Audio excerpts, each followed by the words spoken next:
Hello everyone, it is very good to see you on this lovely Tuesday. My name is Stace and I'm still the technical evangelist at Varnish Software. And of course this concept, this video series you're watching, is called 2-Minute Tech Tuesdays. And every Tuesday I present a new technical topic from the Varnish ecosystem in 2 minutes or less. And in this episode, I'm going to talk about the total lifetime of a cached object, which might be a bit different than what you'd expect. So as always, 2 minutes is going to be put on the timer and I'm going to explain how we can calculate the total lifetime of a cached object.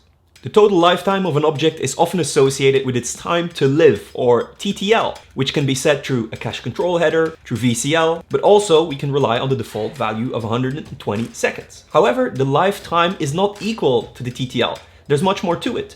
The actual total lifetime of an object is the sum of the TTL, the grace value, and the keep value. The TTL's default value is 2 minutes and refers to the freshness of an object, whereas the grace value, which default value is 10 seconds, is the allowed staleness once the object has expired. And then the keep value is how long do we keep the object around for, after all of that, for potential conditional requests. Here's an example. Let's say we set the TTL to an hour, the grace value to 100 seconds, and the keep value to 500 seconds. We can do this through the following VCL code. What we know is that the total lifetime is 4,200 seconds. The TTL value actually represents the remaining TTL and is a number that changes every single second. Now it has dropped to 500 seconds, but when it drops to 0 or less than 0, we're dealing with content that is no longer fresh and that needs to be revalidated with the origin. Luckily, the revalidation can be done asynchronously while stale content is served as long as there's grace time left. This means that as long as the sum of the TTL and the grace value is greater than 0, that stale content can be served. But here you see that the TTL value is so low that we're gone out of grace, and then we need to do synchronous revalidation, which means that the client has to wait for the content. But what about keep? What's its role in all of this?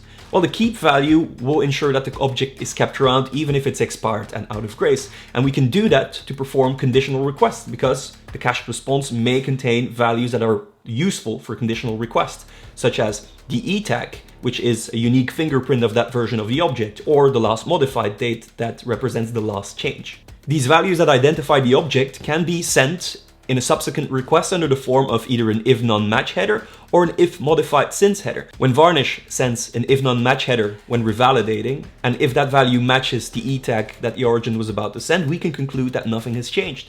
So we don't need to send over the full payload. We can send a 304 not modified status with an empty body, and Varnish will recognize that and will use the cache control value to reset the timer, and the object is fresh again. That was it. Now you know how to calculate the total lifetime of an object, and you know the roles of the TTL, the grace value, and the keep value. Keep in mind that if the sum of the remaining TTL, grace value, and keep value is 0 or less, the object is no longer kept around. But the default value of keep is 0, so by default, the object is no longer kept around. So if you want to keep the object for a conditional request, you actually need to set a keep value, either by overriding the default keep as a runtime parameter or by setting it in VCL. So that